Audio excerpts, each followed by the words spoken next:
Hello, my friends. Welcome once again to Kardec Radio. Uh, this is Spiritism, a closer look. We do this every Wednesday at 7 p.m. Eastern Time. Luiz Lima here, hosting the program tonight from Orlando, Florida.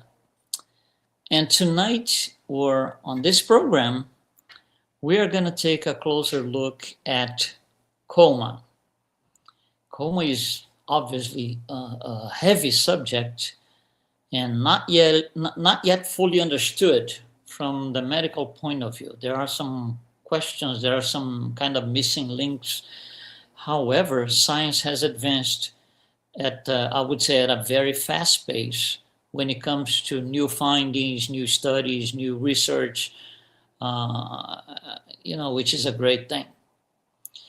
Anyhow, we here right today, we are not going to be talking too much about the medical aspect because that is not where the focus is for us. We are more concerned about the spirit. So what happens to the soul, the spirit, once the patient is in a coma? So just so we can align our thoughts here, coma is part of what is called disorders of consciousness, DOC, disorders of consciousness, DOC. And DOC has to do with conditions that impair severely awareness and wakefulness. So it's like you have two things, aware and awake. The person has to be aware and awake to be in its normal state. So if the person is awake but not aware, we call it, we say that the person is in a vegetative state. If the person has none, awake and aware, it is in coma. So we can loosely, I would say,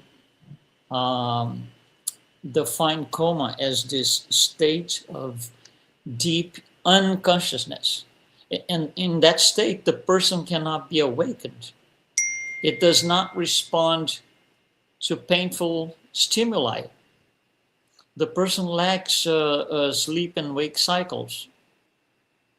And even voluntary movements cannot be initiated. So the person is like, all trapped. So that's what coma is, from a very simple definition so we can get started. And again, we're not going to get too much into the medical aspect of it. Okay, so our focus is the spirit. Once somebody goes in a coma state, what happens? So we are going to look at this from two different angles. The first angle is from the patient point of view. And the second is from the family members, family and friends. So we are going to start with the patient point of view. The first thing that happens is what we call the soul, the disengagement of the soul. It's like the soul disengages. It doesn't, this connection between soul and body doesn't get cut. It's still there, but the soul is loose, per se. It disengages, the more or less. The quality of the disengagement, meaning how much the spirit dives into the spirit world, more or less, the quality of that disengagement has to do with the level of evolution of the spirit. More advanced spirits can go deeper in a disengagement stage. Low order spirits will not. Okay, so if the person goes into a coma because of an accident or a sudden trauma, meaning it wasn't expected. It's not that the person is getting sick and no, it's just a plain accident, a car accident, some sort of sudden trauma. It is more difficult for the spirit to handle that than if it gets to a coma by being ill and it gets worse progressively until it gets to a coma. A sudden trauma or an accident makes it very, very difficult for the spirit, regardless of its level of evolution, to handle it. The difference is spirits that are more advanced will get out of this confusion state faster, much faster than low order spirits that might not be out of the confusion state at all. That would be a difference. Now, regardless of the level of evolution, all these spirits, when the soul disengages, they will be taken to spiritual colonies, or they will have, I would say, in a broader, using a broader term, they will have spiritual assistance. There will be, good, benevolent spirits that will help those who are undergoing the state of coma. Now, for more advanced spirits, when they go into a coma, their perception of the physical presence of family members is stronger. It's easier for them to perceive that there's physical presence of a close friend, a family member, and it's different for low order spirits.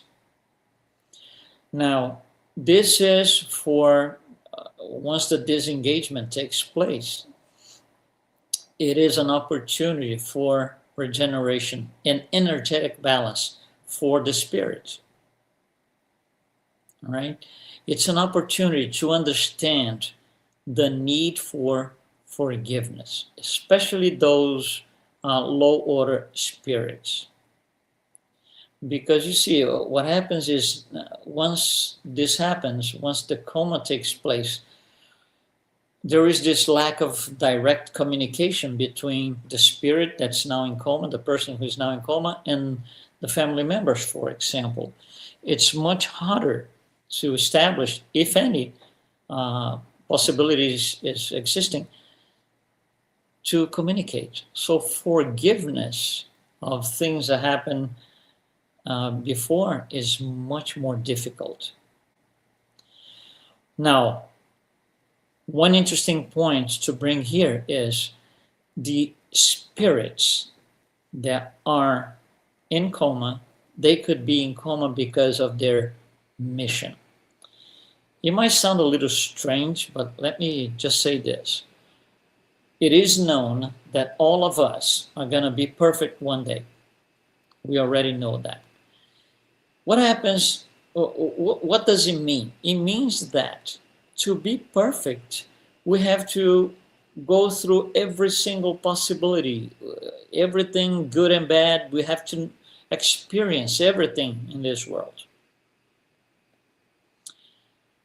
So, for example, we need to be born in a male body, in a female body. We need to experience parenthood, loss of kids, all of it.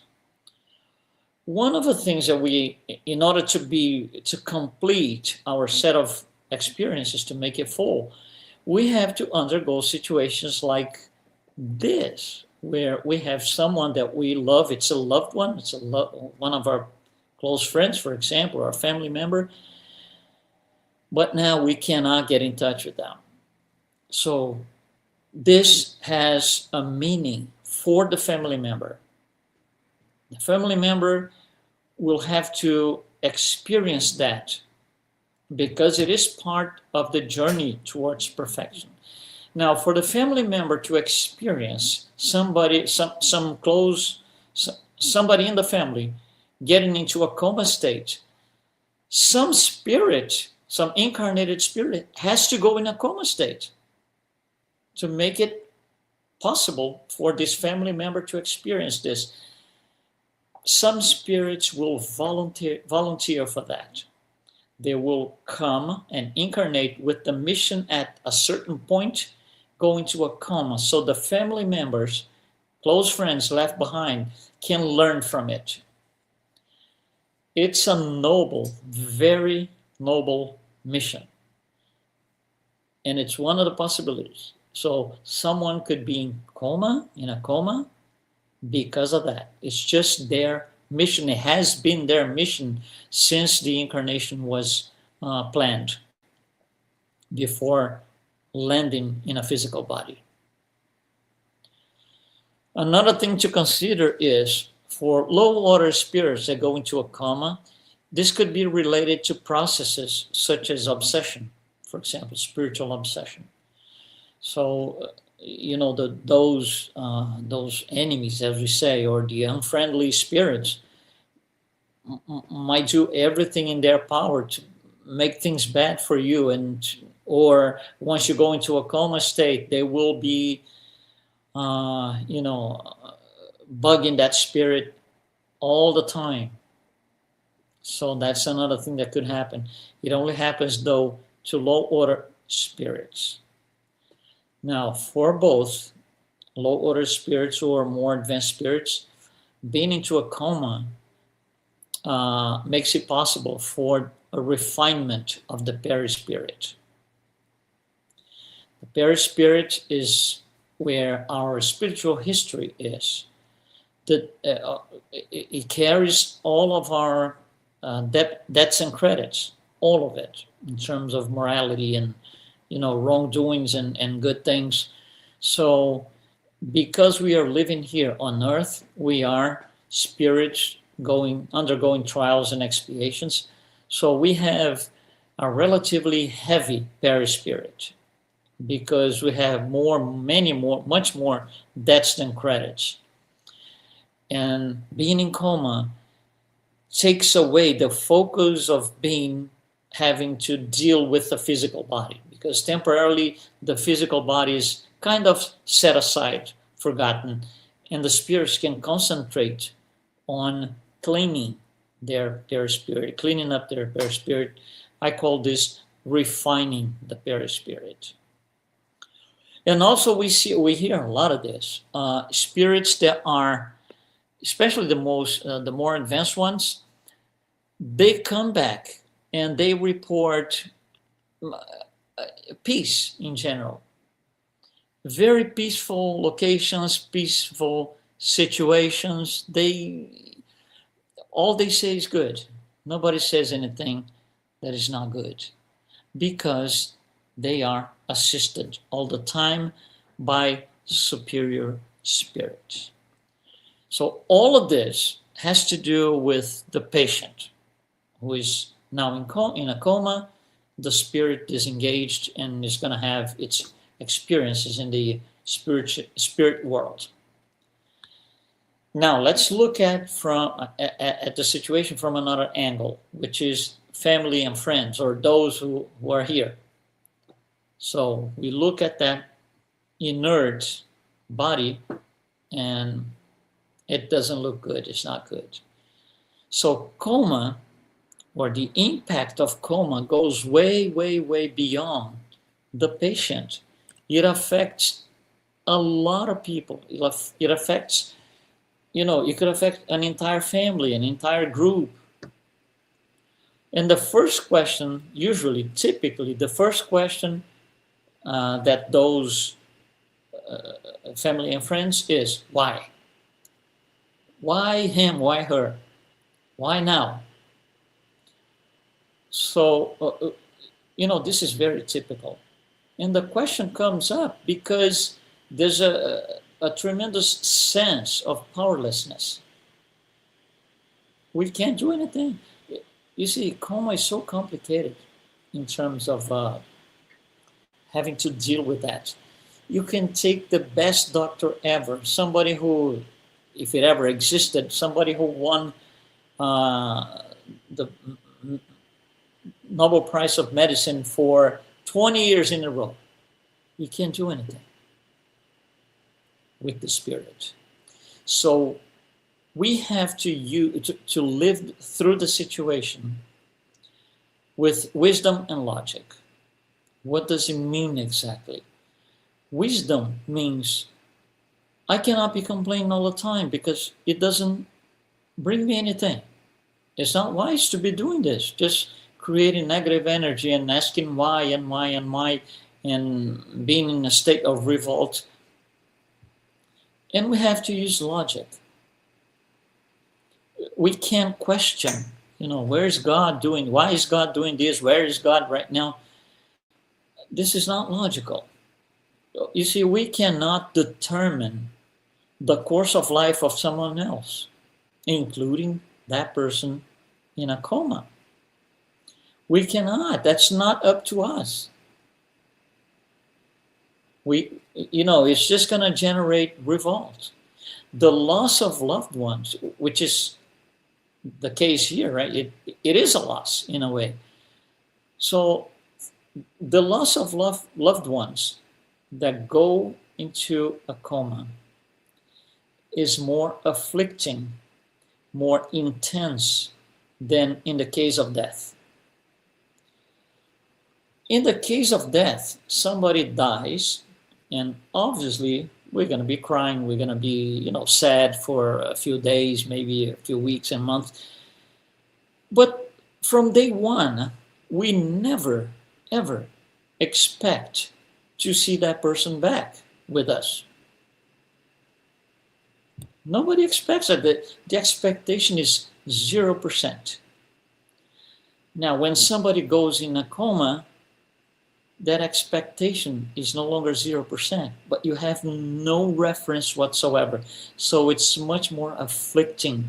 It brings up more suffering, the intensity of living through it is a lot worse than in the case of a death. Because we don't know, we just don't know, and we can't do anything.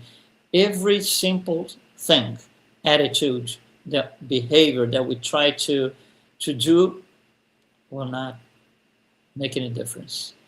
That's the sense of powerlessness. So it is more afflicting to see someone in a coma than if the person had died. It might seem paradoxical, but it's not. The understanding that we go through trials and expiations right here on earth helps.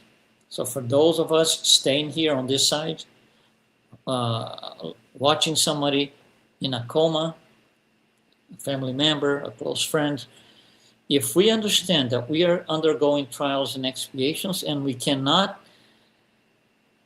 outsource this, helps. I cannot outsource my trials and expiations to somebody else, and that person in a coma cannot outsource his or hers to us. So once we understand this, once we have this clear in our minds, this person is undergoing some sort of trial, some sort of expiation. Okay, I have mine too. So Spiritism shows that. It teaches that with logic and wisdom. That's the beauty of one of the beauties of Spiritism. And Spiritism shows us that spirits can come visit us, including the ones in a coma. They can come out. They can come and visit us as spirits, of course. So we should take an opportunity for, I would say, spiritual re-education. That's an opportunity to stop altogether resentment. It's an opportunity to value life, especially this one. Because 5 minutes ago, that person was okay with you and now it's not. You kind of lost that person. So the life is worth it. That's a great teaching from all of this. Another thing to consider is a person in a coma can, of course, indirectly promote some sort of family reconciliation. In a family, let's just give an example here. three brothers and sisters, three brothers, for example. Let's make it simple. Three brothers. And one of the parents, let's say the mother, goes into a coma state. However, these three brothers have not talked to each other for, let's say, 30 years. For whatever reason, doesn't even matter. So they've been avoiding each other and not talking to each other for 30 years. They consider that the other two are dead for them. And then the mother goes into in a coma. Now things change because they will be most likely visiting that mother in a hospital. In the hospital room, you're going to find the other two brothers. So they're going to have to kind of come together for the mother. So it promotes family reconciliation in a way. It's also for family and friends, close friends, it's also an exercise of patience.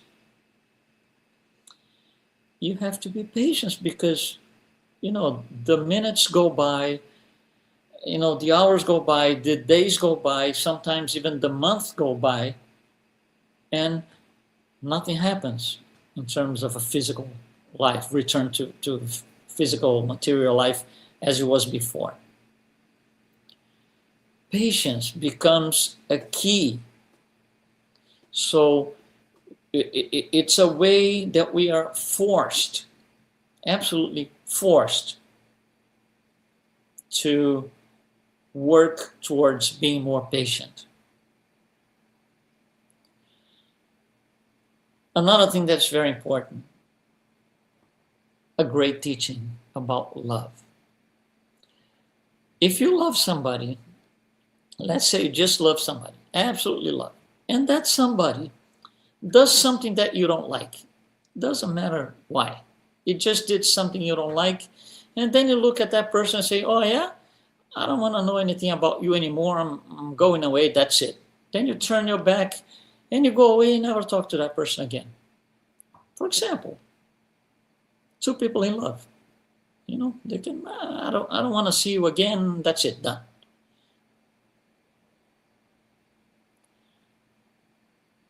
When that happens, you do not expect that the person is going to turn back. There is no expectation. However, in a coma state, in a state of coma, you still love the person who is in a coma. You still love. However, you expect absolutely no return. You expect no return from the love that you pour towards that person in a coma. That is a great teaching, to love without the expectation of return, which is different from when you're young and your girlfriend and boyfriend and you expect return. I love you, you don't love me the same way, so I'm going away. That's it, done. Here it's a different situation. It's a different tone within the aspects of love. We will continue to love that person. Love doesn't die. We will continue to love that person. However, there is no expectation of return. And this in itself is a great teaching. Other things that we can consider. Communication. So, talk to the person in a coma, tell them news about the family and close friends, something that person would like to know about. They can still hear us. Take objects that are meaningful to that person. For example, a personal item, a family photo, put behind, close to the bed where they are. Verbalize situations, positive situations, to remind them that, they had a meaning for you. So, oh yeah, remember when we used to do this and that, it was so funny, so good. Keep doing that. That keeps hope up for both. You see, negative words are not going to help any of the two. It's going to make it worse. And dealing with the exhaustion, it's also a challenge for those who stay, who are watching the person in a coma. And obviously, and of course, prayer is also a good thing.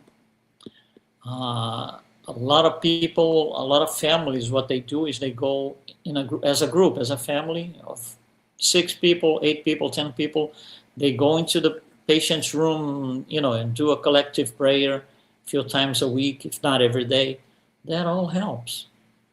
If the patient is at home, because in a hospital, in general, the environment is clean, there's fresh air, there's light. But if the patient is sent home, after a while, especially if they are in a vegetation state, make sure the environment is clean, there's fresh air and light. You see, in case of death, which is possible for a person in a coma, you just never know. In case of death, we should not behave, our attitude should not be like, don't go, stay with us, don't go, stay. You're making things difficult for the discarnating spirit. It's time to discarnate.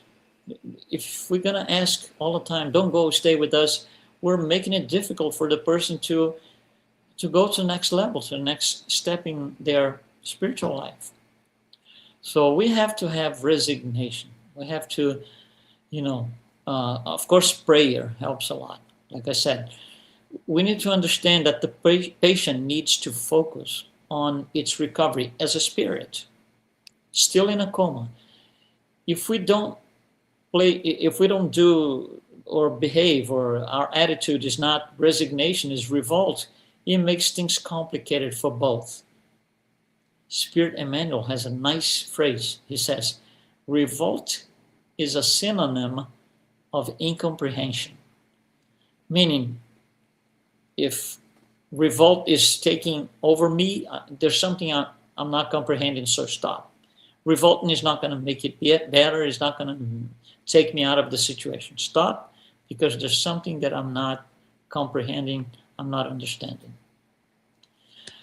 And the last thing that I want to bring, those are just, thoughts. We could develop this in several hours.